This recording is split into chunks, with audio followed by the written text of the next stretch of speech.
നമസ്കാരം. സ്പെഷ്യൽ കറസ്പോണ്ടന്റിലേക്ക് സ്വാഗതം. സംസ്ഥാനത്തെ നഴ്സുമാർ സമരത്തിലാണ്. കുറഞ്ഞ വേതനം 20,000 രൂപ ആക്കണമെന്നാവശ്യപ്പെട്ടാണ് സമരം.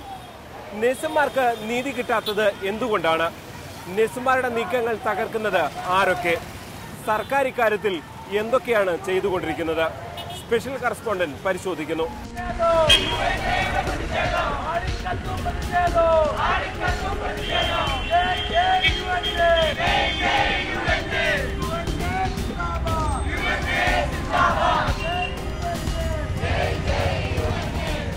ഇതൊരു ജീവിത സമരമാണ്.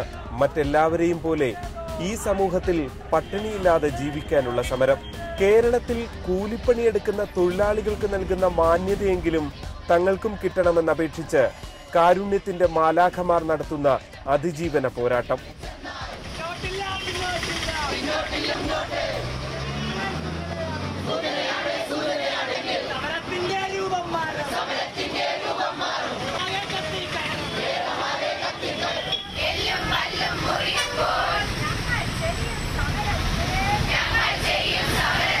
എന്തൊക്കെ വന്നാലും ഞങ്ങളുടെ ഈ സമരം വിജയിക്കുന്നവരെ ഞങ്ങൾ പിന്നോട്ടില്ല. ഈ പ്രാവശ്യം ഞങ്ങൾ പിന്നോട്ട് മരണം വരെയും ഞങ്ങൾ ഇത് നേടിയെടുക്കുന്നവരെ സമരം ചെയ്യുന്നതാണ്. ഞങ്ങൾക്ക് ഞങ്ങളുടെ അവകാശങ്ങൾ മാത്രം തന്നാൽ മതി. ആരെയും ദ്രോഹിക്കണമെന്ന് ഞങ്ങൾക്കില്ല. ഞങ്ങളുടെ അവകാശം മാത്രം ഞങ്ങൾക്ക് തരിക. ഈ ജീവിതത്തിൽ ഞങ്ങൾ ഈ സാമ്പത്തികം കൊണ്ട് ഞങ്ങൾക്ക് ജീവിക്കാൻ പറ്റുന്നില്ല. അതെന്തുകൊണ്ട് എന്തായാലും ഞങ്ങൾക്ക് ഈ സമരം വിജയിക്കുന്നവരെ ഞങ്ങൾ ഇവിടെ UNAയുടെ കൂടെ ഉണ്ടായിരിക്കും. 2013 അവസാനമായി മിനിമം വേജസ് പുതുക്കിയത്. അപ്പോൾ അതിനനുസരിച്ച് അന്ന് തന്നെ എഴുതി വെച്ചിട്ടുണ്ടായിരുന്നു 3 കൊല്ലം കഴിഞ്ഞ് 2016 പുതുക്കുമെന്നും 2016 ജനുവരി അതിനുള്ള നടപടികൾ ആരംഭിക്കുമെന്നും കഴിഞ്ഞ സർക്കാർ പറഞ്ഞിരുന്നതാണ്. അപ്പോൾ കഴിഞ്ഞ സർക്കാരിൻ്റെ അവസാന നാളുകളിൽ അതിനുള്ള നടപടികൾ സ്വീകരിച്ചു. അപ്പോൾ ഇലക്ഷൻ വന്നു, ആ പുതിയ സർക്കാർ നിലവിൽ വന്നു, ഒരു മിനിമം വേജ് കമ്മിറ്റി വെച്ചു. അപ്പോൾ ഈ മിനിമം വേജ് കമ്മിറ്റി കഴിഞ്ഞ 1 കൊല്ലവും 4 മാസമായി ചർച്ചകൾ നടത്തുന്നതല്ലാതെ അതിലൊരു സമവായം വന്നിട്ടില്ല. ഈ പശ്ചാത്തലത്തിലാണ് 2016 നവംബറിൽ സുപ്രീം കോടതിയുടെ ഭാഗത്ത് നിന്ന് ഒരു വിധി ഉണ്ടാവുന്നത്. അടിസ്ഥാന ശമ്പളം ഗവൺമെന്റിൽ കിട്ടുന്ന അതേ ശമ്പളം പ്രൈവറ്റിലെ നഴ്സുമാർക്ക് കൊടുക്കണമെന്നും ഏറ്റവും കുറഞ്ഞത് 20,000 രൂപയെങ്കിലും ആക്കണമെന്ന് അതിൻ്റെ മേൽ വന്ന കമ്മിറ്റിയുടെ തീരുമാനമുണ്ടായി. പക്ഷെ എന്നിട്ടും ഇതുവരെ കേരളത്തിലെ സ്വകാര്യ ആശുപത്രി മാനേജ്മെന്റുകൾ ആ തീരുമാനത്തിനെ അംഗീകരിക്കാനോ അതിലൊരു സമവായത്തിലെത്താനോ എത്തിയില്ല. രാജ്യത്തെ സ്വകാര്യ നഴ്സുമാർക്ക് 20,000 രൂപയെങ്കിലും കുറഞ്ഞ ശമ്പളമായി നൽകണമെന്ന് ഇന്ത്യയുടെ പരമോന്നത കോടതിയായ സുപ്രീം കോടതിയാണ് നിർദ്ദേശിച്ചത്. കേന്ദ്ര സർക്കാർ ഈ നിർദ്ദേശം സംസ്ഥാനങ്ങളെ അറിയിച്ചു. നിർദ്ദേശത്തെ സ്വാഗതം ചെയ്ത സംസ്ഥാനം അതിനെക്കുറിച്ച് പഠിക്കാൻ തൊഴിൽ വകുപ്പിന് കീഴിൽ വേതന നിർണയ സമിതിയെയും വെച്ചു. പക്ഷേ സുപ്രീം കോടതി നിർദ്ദേശത്തെ അംഗീകരിക്കാനാകില്ലെന്ന് സംസ്ഥാനത്തെ സ്വകാര്യ ആശുപത്രികൾ നിലപാടെടുത്തു. ഇതോടെ തെരുവോരങ്ങൾ കേരളത്തിന്റെ മാലാഖമാർ കൈയടക്കി.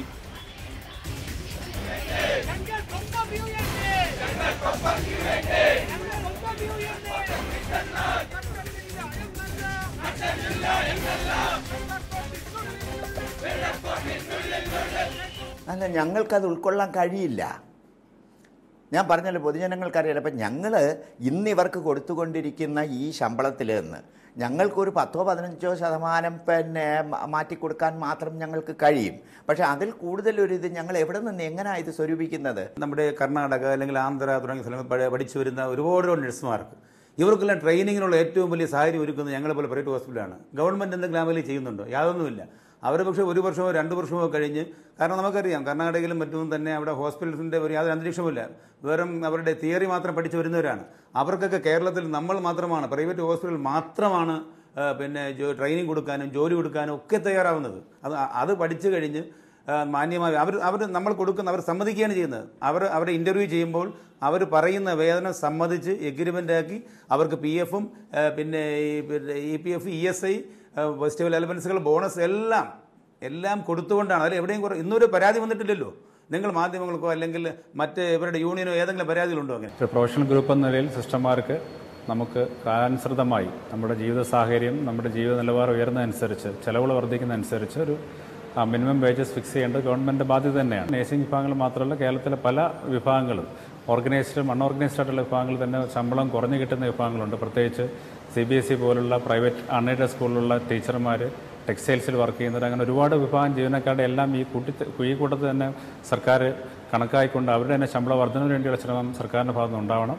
ഇത് യഥാർത്ഥത്തിൽ ജനങ്ങളെയും സർക്കാരിനെയും ഒക്കെ തെറ്റിദ്ധരിപ്പിക്കുന്ന ഒരു സമീപനമാണ് ഈ സ്വകാര്യ ആശുപത്രികളുടെ മാനേജ്മെൻറ്റുകൾ സ്വീകരിച്ചിട്ടുള്ളത്.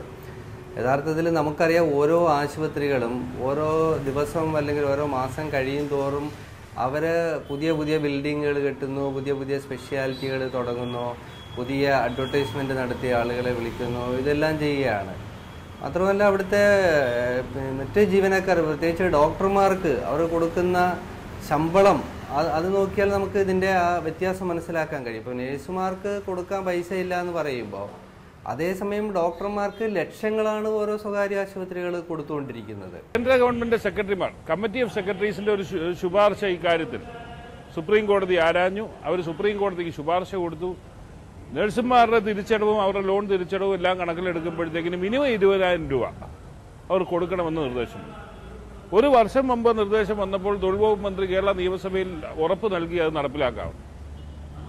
എന്നാൽ അത് നടപ്പിലാക്കാൻ ഉള്ള വിമുഖതയാണ് ഗവൺമെന്റ് ഇത് എല്ലാം വെച്ച് നീട്ടുന്നത്. ഇത്രയും മാസക്കാലത്തിൻ്റെ ഇടയിൽ, 15 മാസക്കാലത്തിൻ്റെ ഇടയിൽ, ഗവൺമെന്റ് അധികാരത്തിൽ വന്ന് 15 മാസക്കാലത്തിൻ്റെ ഇടയിൽ ഒരു 3 ദിവസം മുമ്പ് തൊഴിൽ മന്ത്രി വേറെയായിട്ട് സമരം ചെയ്യുന്ന 2 യൂണിയനുകളെ വിളിച്ച് ചർച്ച ചെയ്ത് ഒഴിച്ചാൽ തൊഴിൽ മന്ത്രിയോ മറ്റ് മന്ത്രിമാരോ ഇടപെട്ടുകൊണ്ട് ഒരു ചർച്ച പോലും ഈ 15 മാസത്തിനിടയിൽ നടന്നിട്ടില്ല. അന്നേരം ഗവൺമെന്റിന് താല്പര്യമില്ല എന്നുള്ളതിന്റെ തെളിവല്ലേ? ശമ്പളം മാത്രം ലക്ഷ്യമാക്കിയുള്ളതല്ല നഴ്സുമാരുടെ സമരം.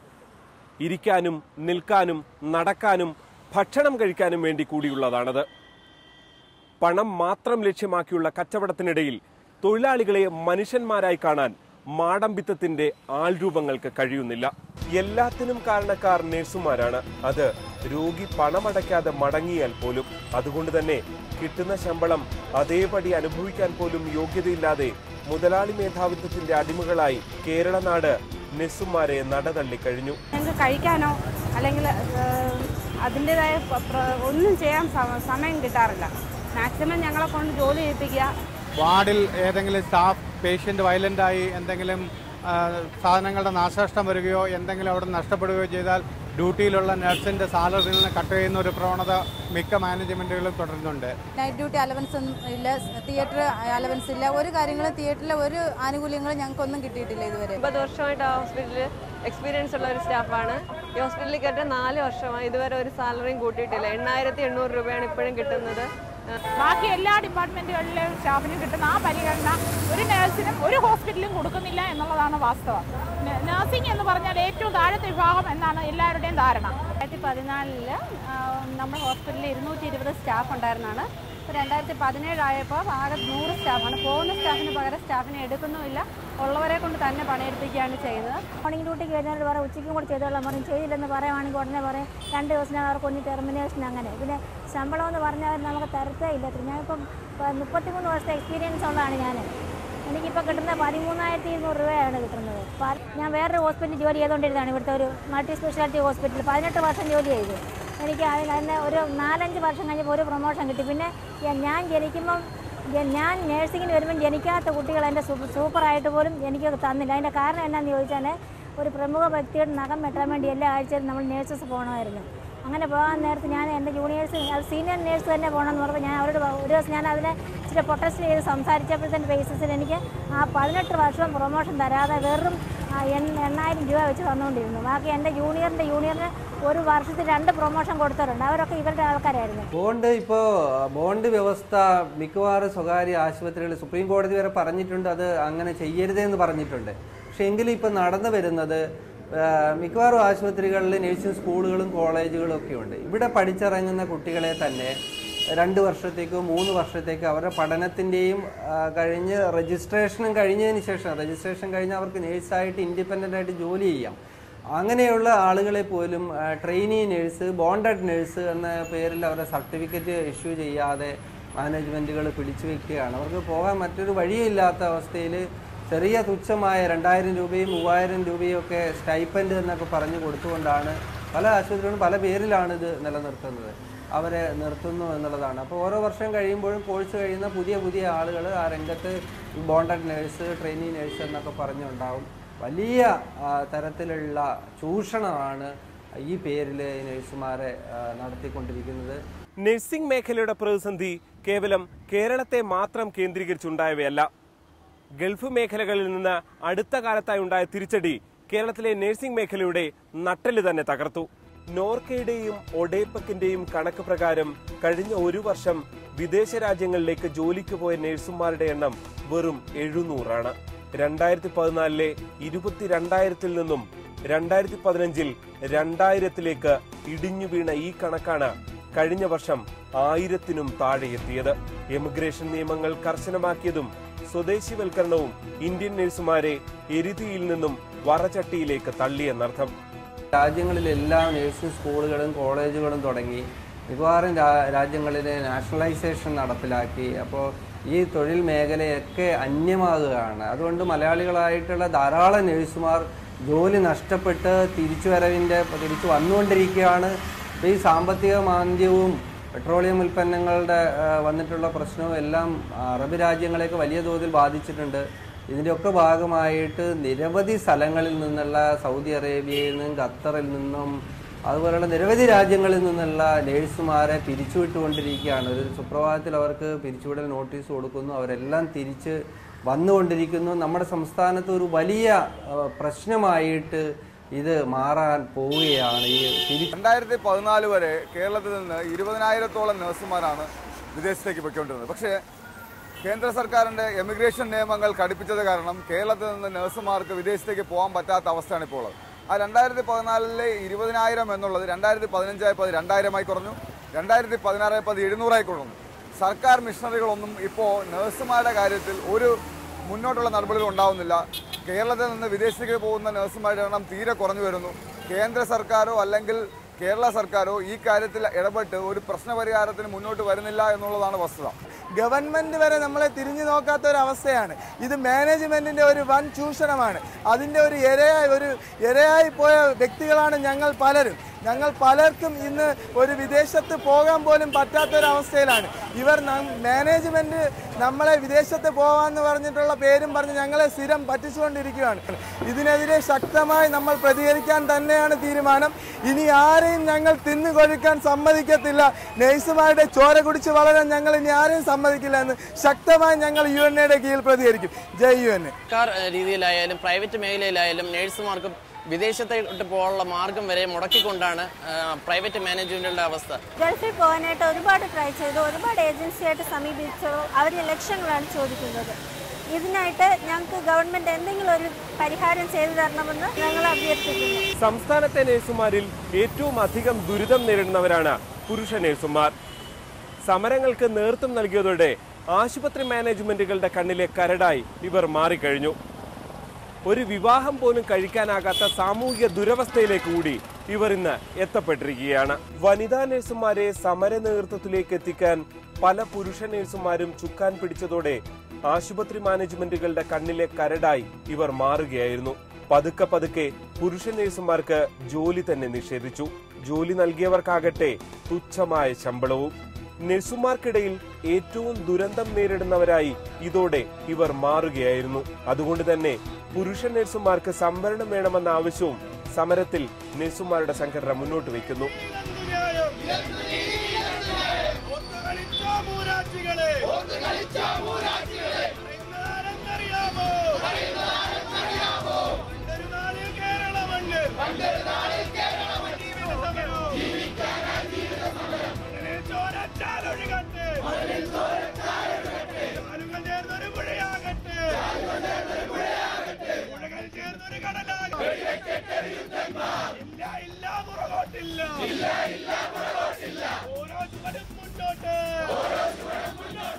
കഴിഞ്ഞ സമരം മുതൽ തന്നെ നമ്മൾ പല സ്ഥലങ്ങളിലും ആപ്ലിക്കേഷൻ കൊടുത്തു. ഈ ഒരു സമരത്തിന്റെ കാരണങ്ങൾ മെയിൽ നഴ്സുമാരെ പല ഹോസ്പിറ്റലുകാരും എടുക്കുന്നില്ല. ഈ ഒരു സമരം ശക്തമായി വരുന്ന സാഹചര്യത്തിൽ ഇവിടെ തിരുവനന്തപുരത്ത് തന്നെ ഒരു പ്രമുഖ ഹോസ്പിറ്റൽ, സമയുടെ ഹോസ്പിറ്റൽ തന്നെ ഒരു മെയിൽ നഴ്സുമാരെ പോലും എടുക്കുന്നില്ല. ഈ ഒരു സാഹചര്യത്തിൽ നമുക്ക് മറ്റ് പല ജോലികളും മെയിൽ നഴ്സുമാർക്ക് സ്വീകരിക്കേണ്ടി വരുന്നു. പഠിച്ചിറങ്ങുമ്പോൾ തന്നെ ഒരു 4-5 ലക്ഷം രൂപ മുടക്കിയാണ് നമ്മളെല്ലാവരും മെയിൽ നഴ്സുമാരെല്ലാം കോഴ്സ് കംപ്ലീറ്റ് ആക്കി ഇറങ്ങുന്നത്. അതിനുശേഷം ജീവിതത്തിന് വേണ്ടിയിട്ട് അത് വേറെ ജോലികൾ നമുക്ക് തിരഞ്ഞെടുക്കേണ്ട അവസ്ഥയിലോട്ട് വന്നുകൊണ്ടിരിക്കുകയാണ്. ഈ ഒരു അവസ്ഥ മാറണം. കേരളത്തിലെ എല്ലാ മാനേജ്മെന്റ് ഹോസ്പിറ്റലിലും നമുക്കൊരു 30% സംവരണം കിട്ടണം എന്നതാണ് നമ്മുടെ ആവശ്യം. കേവലം ജോലി നേടുന്നതിനപ്പുറം സാമൂഹിക ദുരവസ്ഥയുടെ ഇരകളായും പുരുഷ നഴ്സുമാർ മാറിക്കഴിഞ്ഞു. കല്യാണ മാർക്കറ്റിൽ ഏറ്റവും ഒടുവിൽ പരിഗണിക്കപ്പെടുന്നവരാണിവർ. പലർക്കും പെണ്ണിനെ തന്നെ കിട്ടാത്ത അവസ്ഥ. പെണ്ണ് പോലും കിട്ടാത്ത അവസ്ഥയാണ്. ഈ നാട്ടിൽ നമുക്കൊരു പെണ്ണ് പോലും കിട്ടത്തില്ല. നല്ലൊരു കുടുംബത്തിൽ നിന്ന് പെണ്ണിനെ കിട്ടത്തില്ല. എന്തെന്ന് വെച്ച് കഴിഞ്ഞാൽ നമ്മുടെ ആമ്പിള്ളേർ വേണം പെണ്ണിനെ പോറ്റാനായിട്ട്. ആ പോറ്റാനുള്ള പൈസ നമുക്ക് കിട്ടണില്ല. അതേ കണക്ക് തന്നെ ഇവിടെ പല ഹോസ്പിറ്റലിലും ആമ്പിള്ളേരെ എടുക്കുന്നുമില്ല. ഇതേ കണക്ക് സ്ട്രൈക്കോ അതും ഇതൊക്കെ വിളിച്ചു കൂട്ടുമെന്ന് പറഞ്ഞ് ആരും എടുക്കുന്നുമില്ല. എൻ്റെ ഒരു സുഹൃത്ത് നെടുമങ്ങാട് ഒരു കല്യാണ ആലോചനയുമായി പോയി. പുള്ളിക്കാരൻ്റെ വീട്ടിലും ബാക്കിയുള്ളവരുടെ പെണ്ണിൻ്റെ വീട്ടിലും എല്ലാവർക്കും സമ്മതമായിരുന്നു. പക്ഷേ കുറച്ചു കാലം കഴിഞ്ഞപ്പോഴത്തേക്ക് ആ കല്യാണ ആലോചന മുടങ്ങിപ്പോയി. നമ്മൾ കാരണം എന്തെന്ന് അന്വേഷിച്ച് പോയപ്പോഴാണ് പറഞ്ഞത് പുള്ളിക്കാരനൊരു മെയിൽ നേഴ്സാണ്. പുള്ളിക്കാരന് ഹോസ്പിറ്റലിലെ തുച്ഛമായ സാലറി 8000 രൂപയേ ഉള്ളൂ. ഈ 8000 രൂപ കൊണ്ട് എങ്ങനെ അവരുടെ മോളെ പുലർത്തും എന്നാണ് ആ അച്ഛൻ നമ്മളോട് ചോദിച്ചത്. ഏത് ഹോസ്പിറ്റലിൽ പോയി കഴിഞ്ഞാലും ഫീമെയിൽസിനെ അവരെടുക്കും. പക്ഷേ മെയിൽ നേഴ്സിനെ ഇപ്പോൾ ഒരു ഹോസ്പിറ്റലിൽ എടുക്കുന്നില്ല. അത് മെയിനായിട്ടുള്ളൊരു കാര്യം. എടുത്താൽ പോലും തുച്ഛമായിട്ടുള്ള സാലറിയാണ് ഞങ്ങൾക്ക് കിട്ടുന്നത്. ഞങ്ങൾക്കൊരു കുടുംബം എന്ന് പറഞ്ഞാൽ വീട്ടിൽ അച്ഛനുണ്ട്, അമ്മയുണ്ട്, ഇനി ഭാവിയിൽ ഒരു കല്യാണം കഴിക്കേണ്ടതാണ്. എനിക്ക് കിട്ടുന്ന സാലറി വെറും 10000 രൂപയാണ് സാലറി കിട്ടുന്നത്. ഈ 10000 രൂപ കൊണ്ട് ഒരു കുടുംബം എങ്ങനെ പോറ്റും? അച്ഛൻ ഒരു ആലോചന വന്നാൽ പോലും പയ്യൻ എത്ര രൂപ സാലറി ഉണ്ടെന്ന് എല്ലാവരും ചോദിക്കത്തുള്ളൂ. 10000 രൂപ എന്ന് പറയുമ്പോൾ ആരാ നമുക്ക് പെണ്ണ് തരുന്നത്? നഴ്സുമാരുടെ സമരത്തിനെതിരെ ആദ്യം ശക്തമായി രംഗത്ത് വന്ന വിഭാഗമാണ് കത്തോലിക്ക സഭയ്ക്ക് കീഴിലുള്ള ആശുപത്രികൾ. പക്ഷേ സമരം ശക്തമായതോടെ നഴ്സുമാർക്ക് അനുകൂല നിലപാടുമായി സഭ രംഗത്തെത്തി. ശമ്പളം പരിഷ്കരിക്കുമെന്ന ഉറപ്പും നൽകി. ഇതിനായി കമ്മിറ്റിയെയും നിയോഗിച്ചു. പക്ഷെ പൊടുന്നനെയുള്ള സഭയുടെ മാറ്റത്തെ വിശ്വാസത്തിലെടുക്കാൻ നഴ്സുമാർ തയ്യാറായിട്ടില്ല. സംസ്ഥാനത്ത് 275 ആശുപത്രികളാണ് കത്തോലിക്ക സഭയ്ക്ക് കീഴിലുള്ളത്. സംസ്ഥാനത്തെ വൻകിട ആശുപത്രികളിൽ ഏറിയ പങ്കും സഭയുടേതാണ്. പക്ഷെ കാരുണ്യത്തെക്കുറിച്ച് വാചാലരാകാറുള്ള സഭ നഴ്സുമാരോട് മാത്രം ഇത് കാട്ടിയില്ല. വലിയ വരുമാനമുള്ള ആശുപത്രികൾ പോലും നൽകിയത് തുച്ഛമായ ശമ്പളം.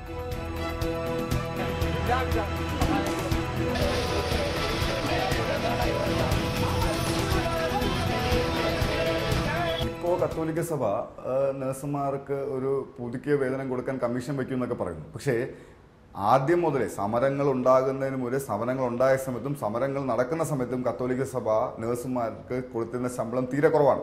പല ആശുപത്രികളും, എനിക്ക് എൻ്റെ അനുഭവം തന്നെ പറയാം. ഞാൻ തന്നെ 3000 രൂപയ്ക്ക് കത്തോലിക്ക സഭയുടെ ഒരു ആശുപത്രിയിൽ 4 മാസം വർക്ക് ചെയ്യേണ്ട അവസ്ഥ ഉണ്ടായിട്ടുണ്ട്.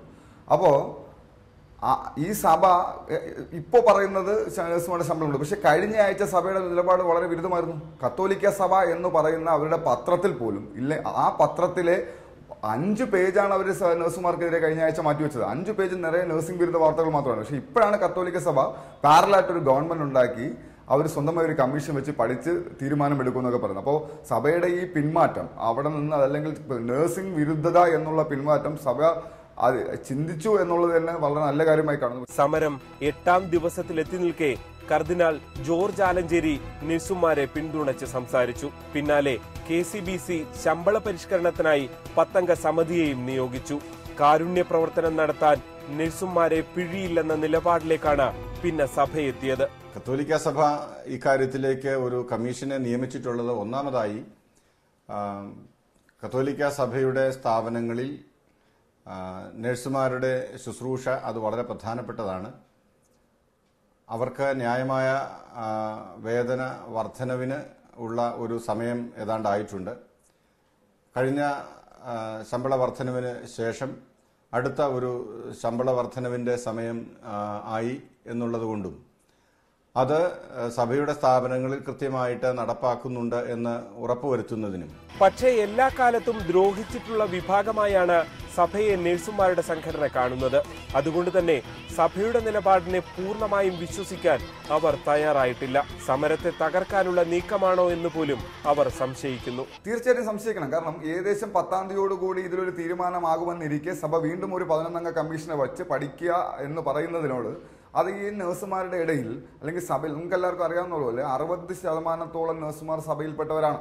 അപ്പോൾ ആ നഴ്സുമാരുടെ ഇടയിൽ കൃത്യമായ ഒരു ഭിന്നത ഉണ്ടാക്കാൻ വേണ്ടിയാണ് ഈ സഭ ഇങ്ങനെ. നിങ്ങൾ 2011-12 കാലഘട്ടങ്ങളിലെ സമരം നോക്കിയാൽ അങ്കമാലിയിലെ ഒരു ആശുപത്രിയിൽ സമരം നടത്തിയതിൻ്റെ പേരിൽ സഭ തന്നെ സഭയുടെ കുഞ്ഞാടുകളെ വെച്ചുകൊണ്ട് അന്നൊരു മാർച്ച് നടത്തുകയും ജനം കൂവി വിടുകയും ചെയ്തതാണ്. അപ്പോൾ സഭയെ സംബന്ധിച്ചോളം ഈ സർക്കാർ ഒരു നിലപാടെടുക്കുന്നു എന്ന അവസ്ഥയിൽ വരുന്നത് വരെയും നഴ്സും വിരുദ്ധ നിലപാടെടുത്തിട്ട് ഇപ്പോൾ നഴ്സുമാർക്ക് അനുകൂലമായ ഒരു നിലപാടെടുക്കുമെന്ന് പറയുന്നത് തന്നെ ഒരു സംശയദൃഷ്ടിയോടുകൂടിയാണ് യുണൈറ്റഡ് നഴ്സ് അസോസിയേഷൻ കാണുന്നത്.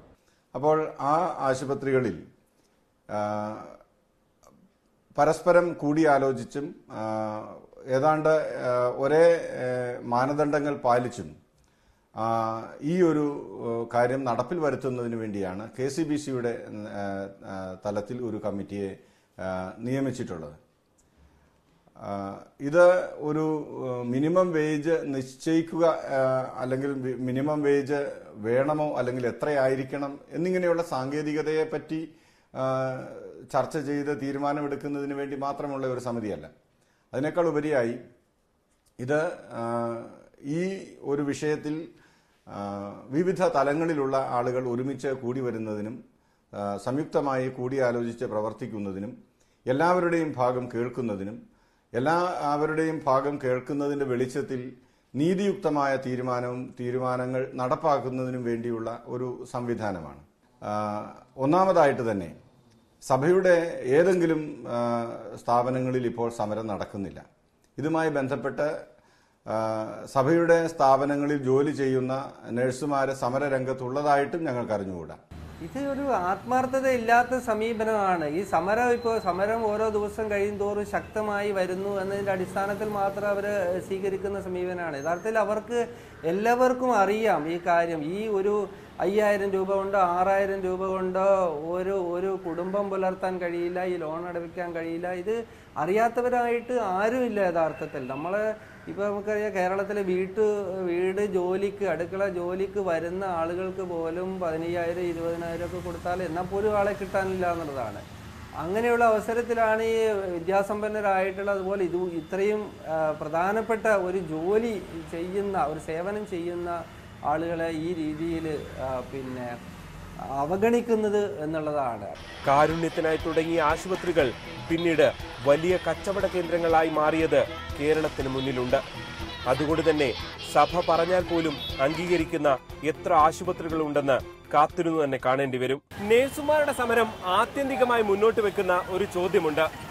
സംസ്ഥാനത്ത് ആർജവമുള്ള ഒരു സർക്കാർ ഉണ്ടോ എന്നതാണ് ആ ചോദ്യം. തെളിയിക്കേണ്ട ബാധ്യത ഈ സർക്കാരിനാണ്. സ്പെഷ്യൽ കറസ്പോണ്ടന്റ് ഇവിടെ പൂർണ്ണമാകുന്നു. നന്ദി, നമസ്കാരം.